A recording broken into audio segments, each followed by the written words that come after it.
Yes बच्चों, ये 11th class का लास्ट टॉपिक है फंक्शन। फंक्शन क्या होता है? Function let A and B two non empty set then relation F from A to B called function if every element of A has a unique image in B and we write F such that A to B. मतलब इसको हम जो function है F for function है और वो ए to B में function है। जैसा रिलेशन में तो होता था वैसा ही है, थोड़ा सा अंतर है इसका रिलेशन से फंक्शन में। Thus relation F from A to B in function, और तो domain F is equal to A and no two distinct order pair in F have the same first coordinate। अब इसका मैं आपको मतलब समझाता हूँ क्या होता है। तो जो रिलेशन था वैसा ही फंक्शन है, मतलब रिलेशन ही है एक तरह का। ये रिलेशन की एक कैटेगरी है, रिलेशन में से ही फंक्शन को निकाला गया है, लेकिन हर जो रिलेशन होता है वो फंक्शन नहीं होता, लेकिन जो फंक्शन होगा वो रिलेशन ज़रूर होगा। ए और बी नॉन एम्प्टी सेट, दोनों रिलेशन में भी हमारा नॉन एम्प्टी सेट होते थे और वो रिलेशन ही है। उसका रिलेशन जो है वो एफ फंक्शन है, मतलब फंक्शन ए से बी में हो तो उसे हम क्या कहते हैं? फंक्शन कहते हैं।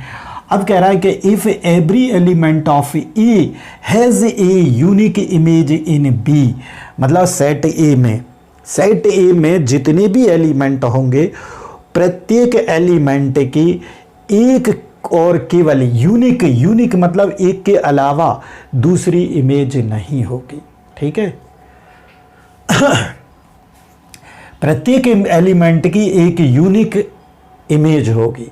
ओके, और and we write F function है ए टू बी, तो फंक्शन जो है ए से बी में है।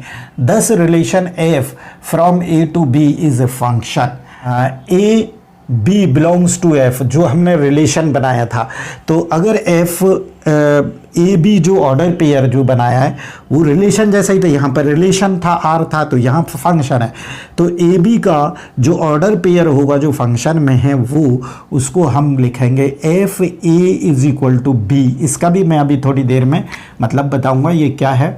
Here B is a called a image of a, तो इसमें जो ये होगा बी होगा वो ए की इमेज कहलाएगी। और under F and A is called a pre image of B, और ए जो है बी की प्री इमेज होगी। ठीक है, if F A to B मतलब फंक्शन है ए से बी में, then A domain A is equal to, ये तो डोमेन हो गया है ना, जो ए सेट के जितने भी मेंबर होंगे वो डोमेन ऑफ एफ हो जाएगा, फंक्शन का डोमेन हो जाएगा। और बी जो रेंज है सेट बी में जो दूसरा सेट होगा उसमें जो एलिमेंट होंगे उसी का ही कोई एक सबसेट आएगा। अब देखिए इससे इस एग्जाम्पल से पूरा सब कुछ क्लियर हो जाएगा। A is equal to let A is equal to 1 2 3, B is equal to 1 4 9 16 और 25, इस टाइप का नंबर है। और एक्स फंक्शन जो है वो डिफाइन है x Y such that x belongs to A y belongs to B and y square is equal to x square. तो show that f is a function from A to B, तो find its the domain और range. तो पहले तो ये ऐसा ही relation का दिया होता था, यहाँ क्या लिखा रहता था कि R is equal to X Y such that, लेकिन यहाँ पर एफ है। अब मैं बताऊँगा, देखिए ए ये नॉन एम्प्टी सेट हो गए, जो कि वो बोल रहा है कि नॉन एम्प्टी सेट, तो ए और बी ये नॉन एम्प्टी सेट है। अब जो फंक्शन है वो इससे डिफाइन है, तो अब देखिए एफ इज इक्वल टू जो ऑर्डर पेयर लेंगे वो पहला एलिमेंट जो ये फर्स्ट कोऑर्डिनेट है वो ए सेट से लेंगे, तो ए सेट से मैंने लिया ये 1। दूसरा जो है इससे एसोसिएट है, जुड़ा है, तो y is equal to X का स्क्वायर, तो 1 का स्क्वायर 1 लेंगे, ये 1 का स्क्वायर 1 आ गया। दूसरा लिया हमने, अब ना इससे ये पेयर ले सकते ना ये, क्योंकि स्क्वायर होगा ही नहीं। अब 2 लेते हैं तो 2 का स्क्वायर 4 हो जाएगा। अब 3 लीजिए तो 3 का स्क्वायर 9 हो जाएगा।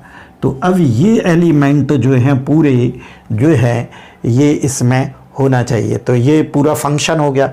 अब हर एक की, अब देखो जो यहाँ पर ये एक चीज़ लिखी है कि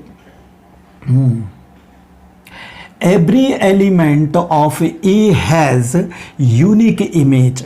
तो ए में, अब मैं इसको एरो डायग्राम से और ज़्यादा क्लियर होगा, तो ए सेट ये हो गया, बी सेट ये हो गया। तो ए में है कितने 1 2 3, 3 एलिमेंट आएंगे ए में ये 1 2 3 है, 1 2 3 1 2 3। और बी के अंदर हैं 1 2 3 4 5 एलिमेंट, 1 2 3 4 5 एलिमेंट है। तो 1 4 9 16 और 25। तो अब देखिए 1 जो है 1 एलिमेंट 1 से एसोसिएट है, इससे fx, ये fx से ले लीजिए, है ना। और सेकंड एलिमेंट 2 जो है वो 4 से एसोसिएट है, तीसरा 9 से। अब इसमें जो है आपकी हर एक एलिमेंट की एक ही इमेज बन रही है। इस 1 की इमेज 1 बन रही है, 2 की इमेज ये बी में 4 बन रही है, 3 की इमेज ये 9 बन रही है। तो अब इसमें कोई भी एलिमेंट ऐसे नहीं छूटना चाहिए जो इसमें किसी कोई भी इसकी वो ना हो, इमेज ना हो। अगर मान लीजिए हम ये कहते कि फंक्शन ई सेट है, इसमें 1 2 3 1 2 3 और ये बी सेट है और इसमें एलिमेंट हैं 4 एलिमेंट हैं जिसमें 2 3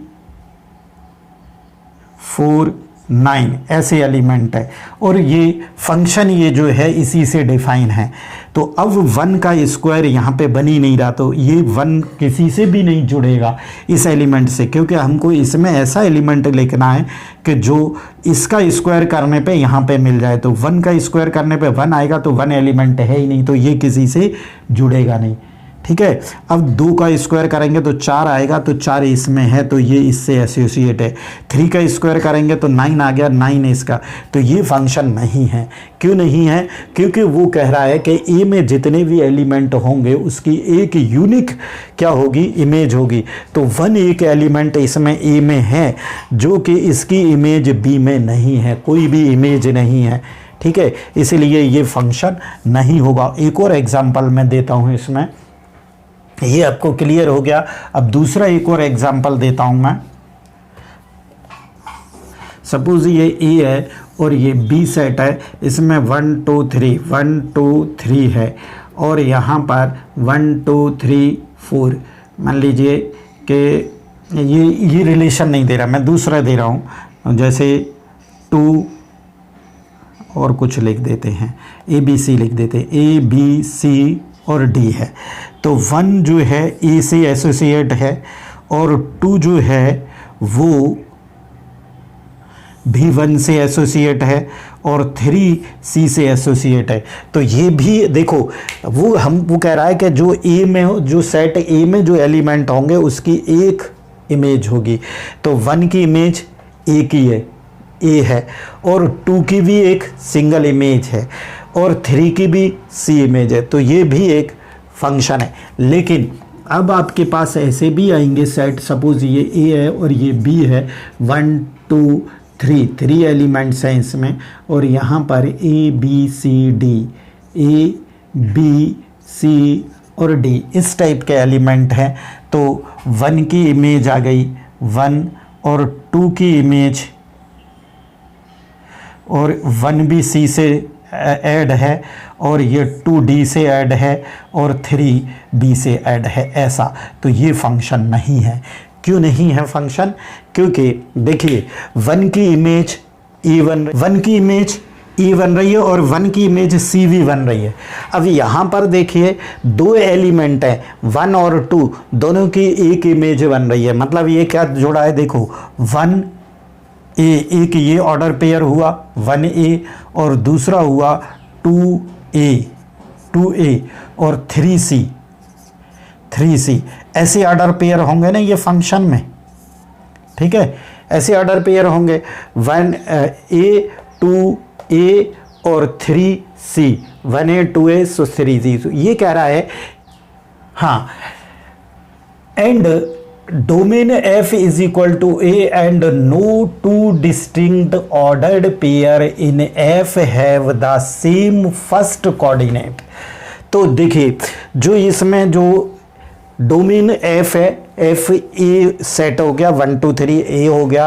अब इसमें जो order pair two different distinct मतलब टू ऑर्डर पेयर होंगे, तो वो ऑर्डर पेयर में F have the same first coordinate. तो फर्स्ट कोऑर्डिनेट सेम नहीं होना चाहिए। तो इसमें जो देखिए फर्स्ट कोऑर्डिनेट ये 1 और यहाँ 2 3, कोई भी मतलब फर्स्ट जो कोऑर्डिनेट है वो रिपीट नहीं होना चाहिए। इसमें रिपीट हो रहा है, देखिए इसमें ये एसोसिएट है 1A से और दूसरा 1C से भी एसोसिएट है, C से भी जुड़ा है और 2D से जुड़ा है, 2 जो है वो D से जुड़ा है और 3B से जुड़ा है। ठीक है, ये F है। तो ये फंक्शन इसलिए नहीं है, ये रिलेशन तो होगा लेकिन फंक्शन नहीं है। वो कह रहा है कि टू डिस्टिंक्ट ऑर्डर पेयर, दो ये डिफरेंट ऑर्डर पेयर हैं और उसमें कह रहा है कि F has same first coordinate. जो फर्स्ट कोऑर्डिनेट होगा वो सेम नहीं होगा दोनों का। तो इसका फर्स्ट कोऑर्डिनेट 1 है, इसका भी फर्स्ट कोऑर्डिनेट 1 है। तो इसलिए ये फंक्शन इसको ये सेटिस्फाई नहीं कर रहा है, इसलिए ये फंक्शन नहीं है। तो अब मेरी बात ये समझ गए होंगे। अब इसमें इस क्वेश्चन में जो ये था, पहले वाला हमारा जो क्वेश्चन था, अभी और जो फर्स्ट क्वेश्चन जो आएंगे एक्सरसाइज के तो और उसमें क्लियर हो जाएगा। तो ये जो है इसमें ये तो फंक्शन तो है क्योंकि वह एक यूनिक इमेज है, सबकी एक यूनिक इमेज है। F इज इक्वल टू क्या हो जाएगा 1 1 हो जाएगा, दूसरा हो जाएगा 2 4 हो जाएगा, तीसरा हो जाएगा 3 9 हो जाएगा। तो इसमें कोई भी डिस्टिंक्ट ऑर्डर पेयर ऐसे नहीं है, दो डिफरेंट ऑर्डर पेयर ऐसे नहीं है जिनका फर्स्ट कोऑर्डिनेट जो है सेम हो। देखो सबके डिफरेंट है 1 2 3, कोई भी रिपीट नहीं हुआ। फर्स्ट वाला ये कोऑर्डिनेट जो है ये रिपीट नहीं होना चाहिए। सेकंड वाला हो सकता है लेकिन फर्स्ट वाला नहीं होगा रिपीट, तो भी ये। और रेंज जो होगी बी का सबसेट, तो बी में जितने भी है तो ये 1 4 9, तो 1 4 9 बी का ही सबसेट है, 1 4 9, तो इसका बी का ही सबसेट निकलेगा। ठीक है, तो ये फंक्शन क्लियर हो गया होगा। अब हम ये जो दो पॉइंट लिखे हैं, if A B belongs to F, B write A B A, F A is equal to B, तो ये called a image of A under F. तो इसमें जो हम एफ ए कैसे, एफ ए की वैल्यू सपोज ये हो गई 1, तो हम इसके अकॉर्डिंग सॉल्व करेंगे जो फंक्शन डिफाइन है। फंक्शन डिफाइन है मतलब एफ वाई की जगह पे एफ एक्स ले लीजिए is equal to x square. तो एक्स की वैल्यू 1 रखूँगा तो कितनी आ जाएगी, 1 ही आ जाएगी एक्स स्क्वायर। और एफ की इसमें 2 है तो 2 रखेंगे तो 2 2 जा 4 आ जाएगा। एफ की वैल्यू 3 रखेंगे तो 3 3 जा 9 आ जाएगा। 1 4 9 इसमें होना चाहिए। तो 1 जो है 1 की इमेज कहलाएगी और 4 जो है ये 2 की इमेज कहलाएगी, 9 जो है ये 3 की इमेज कहलाएगी और 1 जो है 1 की प्री इमेज होगी, 2 जो है 4 की प्री इमेज होगी और 3 9 की प्री इमेज होगी। ये इसका मतलब है। और एफ जो पूरा ये होता है ये डोमेन होता है और ये रेंज इसमें से बेफ सबसेट में से निकलती है, बी के सबसेट में से। ओके, इसको अब मैं साफ करता हूँ। अब एक्सरसाइज 2.3 शुरू करते हैं। यस, फर्स्ट क्वेश्चन है which of the following the relation are function give reason if it's is a function determine the domain and range. तो डोमेन अगर फंक्शन है तो वो डोमेन और रेंज फाइंड करना है। तो हमारी जो डेफिनेशन कहती थी, देखिए जो सेट ए में जो भी एलिमेंट होते थे तो उसकी एक यूनिक इमेज होती थी। और दूसरा एक और पॉइंट याद रखिए कि ऑर्डर पेयर के दो डिस्टिंक्ट ऑर्डर पेयर होते हैं, तो उसमें फर्स्ट कोऑर्डिनेट जो है सेम नहीं होना चाहिए। तो देखिए इसका 2, 5, 8, 11, ये यहाँ पर ये फर्स्ट कोऑर्डिनेट किसी दूसरे ऑर्डर पेयर में कहीं पर भी रिपीट नहीं हो रहा है। यहाँ सेकंड को तो रिपीट हो सकता है, चाहे जितने बार हो जाए, कोई सारे जो एलिमेंट हैं वो 1 से ही ऐड है, 1 से ही ऐड है। मतलब ऐसा है 2, 5, 8, 11, 14 और 17 है। बी के अंदर जो सेट है वो एक ही एलिमेंट है, जो इस सब इससे ऐड हैं, सब ऐड है। ठीक है, तो ये फंक्शन है, ये जो है फंक्शन है, यस है फंक्शन। अब इसका डोमेन निकालना है, तो डोमेन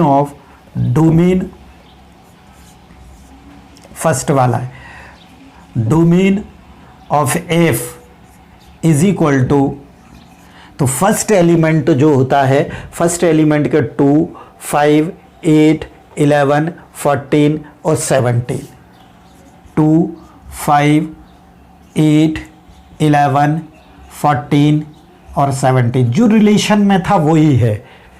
ठीक है, अब रेंज फाइंड करना है, तो रेंज जो है वो क्या होता है, सेकंड एलिमेंट होता है ऑर्डर पेयर पर, तो सेकंड एलिमेंट तो 1 ही है। ठीक है, तो ये 1 हो गई इनकी रेंज। ठीक, अब सेकंड वाला जो है, सेकंड क्वेश्चन जो है आपका, सेकंड क्वेश्चन जो है इसके आंसर देखिए 2, 1, 4, 2, 6, 8, 6, 3, 6, 4, 8, 4, 10, 4। तो इसमें देखिए कोई भी फर्स्ट कोऑर्डिनेट क्या रिपीट हो रहा है, 2, 4, 6, 8, 10, 12, 14। ठीक है, कोई भी इसमें ये भी फंक्शन है, तो इसका फिर डोमेन हो जाएगा, domain of F is equal to first coordinate 2, 4, 6, 8, 10, 12, 14। तो 2, 4, 6, 8, 10, 12 और 14 ये हो जाएगा इसका डोमेन। और रेंज हो जाएगी, range of F is equal to 1, 2, 3, 4, 5, 6, 7, 1, 2, 3, 4, 5, 6, 7। जो सेकंड एलिमेंट होगा, जो सेकंड कोऑर्डिनेट होगा, वो उसकी क्या होती है, रेंज होती है। तो रेंज हो गई। अब थर्ड जो है ये फंक्शन नहीं है। क्यों नहीं है फंक्शन? क्योंकि ये 1 की इमेज 3 है और 1 की इमेज 5 है। मतलब एक एलिमेंट की 2 इमेज हैं, जबकि हमारा जो डेफिनेशन कह रही है कि एक एलिमेंट की यूनिक इमेज होना चाहिए, एक ही इमेज होना चाहिए। इसका वो मतलब क्या बता रहा था कि अगर फंक्शन में 2 डिफरेंट ऑर्डर पेयर हैं तो उसमें फर्स्ट कोऑर्डिनेट जो है वो सेम नहीं होना चाहिए, और इसमें ये फर्स्ट कोऑर्डिनेट जो है ये सेम आ रहा है, इसलिए ये फंक्शन नहीं है। ये फर्स्ट क्वेश्चन हो गया। Yes, question number 2, find the domain and range of the following functions. Functions हैं, फर्स्ट फंक्शंस है F X is equal to minus mod x, और एफ एक्स सेकेंड क्वेश्चन है F X is equal to √9 minus X square. देखिए domain क्या होता है, जो function हमारा डिफाइन होता है उस फंक्शन में जो ये x वेरिएबल है, x की वैल्यू जो जो ये एक्सेप्ट कर ले वो सारा डोमेन हो जाता है, और उस वैल्यू को एक्सेप्ट करने के बाद सॉल्यूशन जो होता है वो रेंज होती है। तो अब यहाँ पर x की वैल्यू कुछ भी दो, कुछ भी x की वैल्यू यहाँ देंगे तो आपकी कुछ ना कुछ वैल्यू आएगी। तो मतलब कोई भी वैल्यू दो, कोई भी वैल्यू मतलब रियल नंबर, तो डोमेन हो जाएगा हमारा क्वेश्चन फर्स्ट का डोमेन। तो ये हर नंबर पे डिफाइन है, हर नंबर पे डिफाइन है, तो मतलब ऐसे सारे नंबर को इसमें आ जाते हैं, रियल नंबर में आ जाते हैं। तो यहाँ पर रियल हो जाएगा आपका, ये इसकी डोमेन हो जाएगा। रेंज ऑफ एफ, रेंज और एफ होती है कि अगर इसको हम कोई भी वैल्यू दें तो इसमें नेगेटिव दें चाहे पॉजिटिव दें तो ये तो हो जाएगी पॉजिटिव, लेकिन इस माइनस के कारण वैल्यू रहेगी कितनी, नेगेटिव। तो यहाँ पर कुछ भी वैल्यू देंगे तो वैल्यू चाहे कितनी भी बड़ी वैल्यू गिव है वो हो, मतलब एफ, मैं एक एग्जांपल दे के बता रहा हूँ कि 100 मैंने x की वैल्यू 100 दी तो ये x मॉड x माइनस 100, ठीक है, तो माइनस ये तो 100 ही रहेगा, माइनस 100 आएगा। माइनस एफ की वैल्यू माइनस 100 दी तो भी कितनी आएगी, माइनस ये वाला माइनस और मॉड 100, तो मॉड 100 को जब हम सॉल्व करेंगे तो 100 आएगा, तो ये ओपन करेंगे तो प्लस 100 ही आएगा, तो प्लस और ये वाला माइनस हो जाएगा तो माइनस ही आएगी। तो नेगेटिव वैल्यू चाहे आप कुछ भी दे दो इसकी नेगेटिव भी आएगी, कितनी बड़ी भी वैल्यू दे दें कितनी छोटी भी दे दें तो मिनिमम वैल्यू आएगी इसकी माइनस इन्फिनिटी, और ज़्यादा कम से कम वैल्यू अगर 0 दे देंगे तो सबसे बड़ी वैल्यू होगी 0, तो 0 ये आ जाएगी, ठीक है। और अगर इसको उसमें लिखते हैं इंटरवल फॉर्म में लिखते हैं तो x such that minus infinity less than x less than और इज इक्वल टू 0, क्योंकि 0 भी वैल्यू आ सकती है। और यहाँ पे लिख दीजिए कि and x belongs to r, है ना, ये हम इसमें सेट बिल्डर फॉर्म में लिख सकते हैं। सेकंड का आंसर है डोमेन, डोमेन हो जाएगा इसका domain of f is equal to, अब यहाँ पर ये वैल्यू जो है रूट के अंदर जो वैल्यू होती है नेगेटिव वैल्यू जो होती है नॉट डिफाइन होती है।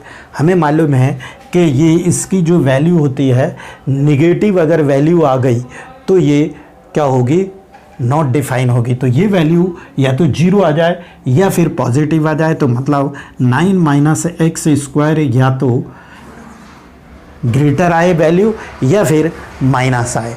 तो अब इसको 9 इधर ले जाएंगे हम तो एक्स स्क्वायर, इसको इस साइड लाएंगे x लेस देन और इक्वल टू, तो साइन भी चेंज हो जाएगा। तो अब यहाँ पर वैल्यू जो आती है ये नेगेटिव भी होगी, x लेस देन और इक्वल टू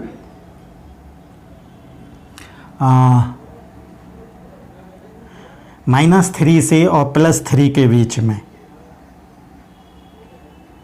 लेस देन 3 और -3 लेस देन और इक्वल टू x, ठीक है, ये आएंगे। तो इसमें जो वो होगा domain of f is equal to हो जाएगा, मतलब डोमेन ये x की वैल्यू कहाँ से लेगा, -3 से +3 के बीच में ही लेगा।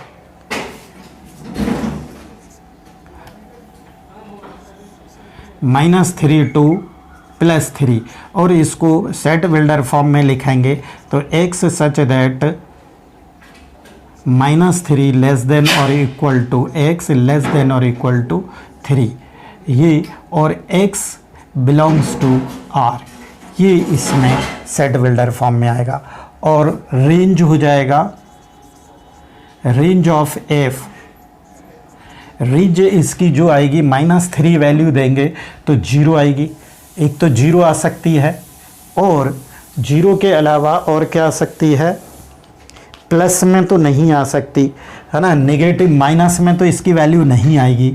तो ये आएगी वैल्यू, सबसे छोटी वैल्यू आएगी 0, और अगर यहाँ 3 देंगे तो 9 हो जाएगा, और 0 देंगे तो यहाँ 9 हो जाएगा, तो 3 मिनिमम 3 आएगी और मैक्सिमम आएगी। तो इसको अगर सेट बिल्डर फॉर्म में लिखते हैं तो x such that 0 less than और equal to x less than और इक्वल टू 3, ये इसकी रेंज आ जाएगी। अब थर्ड क्वेश्चन हो गई, हाँ, Third question, a function f is defined by fx is equal to 2x minus 5. Write down the value of f0, f और second है f7 और f3. ये तो बहुत सिंपल क्वेश्चन है. यहाँ पर x की वैल्यू ये पुट करके कोई सी भी वैल्यू, फर्स्ट क्वेश्चन जैसे मैं x इज इक्वल टू, तो x की वैल्यू 0 पुट कर दे तो 2 इंटू 0 माइनस 5, तो ये 0 हो गई, माइनस 5 आंसर आ गया. बस ऐसे ही करना है. इसमें F X is equal to 7 put कर दो और वैल्यू 7 दूनी 14, 14 में से 5 गए तो 9 बचेगा और यहाँ -3 तो 6 माइनस 5 11, -11 वैल्यू हो जाएगी. थर्ड वाला तो इजी है. फोर्थ क्वेश्चन है, the function T which maps temperature in the degree Celsius into the temperature in the degree Fahrenheit is the define wise F T है, सॉरी है T. T C is equal to 5c upon 5 9c upon 5 plus 32. Find the T0, T28 और 100 T minus 10. Same question है ये भी. यहाँ पर इस फॉर्मूले में T डिफाइन है, T C is equal to 9c upon 5 plus 32. इससे डिफाइन है. तो फर्स्ट अगर इसको, ये फर्स्ट है, T0 फाइंड करना है तो C की जगह पे हम क्या करेंगे, 0 पुट कर देंगे तो T0 हमको मिल जाएगा. यहाँ पर 9 इंटू 0 प्लस 32 तो आंसर आ जाएगा 32. ओके. ऐसे ही यहाँ पर 28 पुट कर देंगे C की जगह पे, यहाँ पर -10 कर देंगे. अब इसमें कह रहा है कि the value of C when TC is equal to इतना, तो बोल रहा है कि वो C की वैल्यू फाइंड करना है. ये फोर्थ वाला क्वेश्चन कर लें. फोर्थ वाला है कि ये वैल्यू जो है कितनी है, 32 है. TC वैल्यू है तो 9 upon 5c plus 32 is equal to, ये जो TC की वैल्यू है ये है 212. अभी इसको सिंप्लीफाई कर लें तो 9 upon 5c is equal to 212 minus 32, तो बचेगा 0 और 11 में से 3 गए तो 8, 180 बचता है. तो C is equal to 180 into 5 upon 9 2 जा 18 0, तो 100 आंसर आ जाएगा. C की वैल्यू आ जाएगी 100. ओके. तो ये दोनों क्वेश्चन बड़े इजी क्वेश्चन थे. अब लास्ट क्वेश्चन बचता है इस question number 5. Find the range of each of the following functions. fx is equal to 2 minus 3x, x belongs to r. तो फर्स्ट क्वेश्चन है, देखिए fx is equal to 2 minus 3x और x belongs to r और x की value greater than 0 लेना है, मतलब negative value नहीं लेना है. अगर x की वैल्यू सबसे कम है, कितनी ले सकते हैं, 0 ले सकते हैं. तो 0 ग्रेटर देन है, 0 लेना नहीं है. तो 2 से क्या आएगी वैल्यू, अगर इसकी नियर अबाउट, बंद करना जरा, इसमें x की वैल्यू ग्रेटर देन 0 लेना है तो मैक्सिमम कितनी, बहुत बड़ी वैल्यू भी लेंगे हम. सबसे बड़ा नंबर इसमें कितना आएगा, तो x की वैल्यू जितनी ज़्यादा बड़ी लेंगे तो नेगेटिव में आंसर आता जाएगा. जैसे मैंने 100 ली तो 300 माइनस 2 तो माइनस 298 आएगा. और भी ज़्यादा बढ़ता जाऊंगा मैं, वैल्यू बढ़ाता जाऊंगा इसकी x की, तो नेगेटिव में वैल्यू बढ़ती जाएगी. तो इसकी रेंज क्या आ जाएगी, रेंज जो वैल्यू आती है इसकी वैल्यू पुट करने के बाद वो रेंज आती है. तो रेंज हो जाएगी इसकी, सबसे छोटा नंबर आएगा इसका -∞. तो -∞ टू 2, क्योंकि 0 में नहीं लूँगा. अगर ग्रेटर देन और इक्वल टू होता 0 तो फिर आ जाता, ये ऐसा आ जाता. लेकिन ग्रेटर देन है, 0 एग्जैक्ट नहीं ले सकता, तो इसके 2 के नियर अबाउट ही आएगी. ये आ गई इसकी रेंज. और सेकंड क्वेश्चन है, fx is equal to x² plus 2. x is real number. Real number होना चाहिए। तो अब इसकी जो वैल्यू है देखिए, रियल नंबर कितना भी प्लस में ले लो माइनस में ले लो, वैल्यू तो कहाँ तक जाएगी, इसकी वैल्यू नेगेटिव से लेके माइनस नेगेटिव से लेके और मिनिमम 2 आएगी, मैक्सिमम 2 आएगी और मिनिमम जीरो इसको वैल्यू पुट करेंगे तो 2 आ जाएगी। तो ये सबसे छोटी वैल्यू है। जैसे जैसे हम बढ़ते जाएंगे प्लस की वैल्यू लेंगे या माइनस की वैल्यू जो भी लेंगे वो प्लस ही हो जाएगी, नेगेटिव वैल्यू भी इसमें प्लस हो जाएगी, तो वो क्या इन्फिनिटी की तरफ बढ़ेगी। अब यहाँ पर जैसे मैंने वैल्यू ली इसकी x की वैल्यू ली 0, तो ये वैल्यू आ गई 2, यहाँ पर 2 आएगी fx, ये सपोज fx है। अब जैसे जैसे मैं बढ़ रहा हूँ जैसे -4 ली मैंने, x की वैल्यू ली -4, तो 4 जा 16 प्लस का हो गया, प्लस का 16 + 2 तो 18 हो जाएगी ये वैल्यू। अब इसके 4 के बाद और आगे बढ़ता हूँ या प्लस भी लेता हूँ, प्लस भी 4 लेता हूँ तो भी 18 ही आएगी, क्योंकि वो तो प्लस ही रहेगा, ठीक है। और इसके बाद अगर मैं लेता हूँ इसकी वैल्यू और बढ़ते हैं तो x की वैल्यू लेते हैं हम 10 लेते हैं तो 100 है ना, तो fx जो है कितना हो जाएगा 102 हो जाएगा। माइनस में लेंगे तो भी 100, तो क्या वैल्यू इधर एक्सटेंड कर रही है, चाहे माइनस की वैल्यू लो चाहे प्लस की वैल्यू। -10 भी लेंगे आप, -10 भी लेंगे तो भी 102 ही आएगा, क्योंकि ये +100 + 2 तो 102 ही आएगा। तो नेगेटिव में आएगी नहीं, इधर ही वैल्यू बढ़ती जाएगी। और मिनिमम वैल्यू आपको मिलेगी कब, जब ये x की वैल्यू 0 हो जाए। तो x की वैल्यू 0 होने पे कितना आएगा 2 आएगा, तो 2 से लेके इन्फिनिटी तक इसकी वैल्यू आएगी। और जो इसकी fx की जो वैल्यू आती है वही रेंज होता है। तो रेंज इसकी हो जाएगी 2 भी आएगी और इन्फिनिटी तक, 2 से इन्फिनिटी तक आएगी। थर्ड क्वेश्चन है अब इसका, थर्ड क्वेश्चन लास्ट क्वेश्चन है इसका थर्ड। इसको साफ कर देता हूं।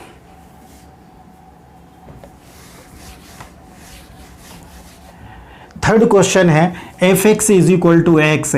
तो यहाँ पर वैल्यू चाहे कुछ भी रखेंगे, x 2 रखेंगे तो यहाँ 2 आएगा, -5 रखेंगे तो -5 आएगा, -100 रखेंगे तो -100, +100 तो +100 आएगा।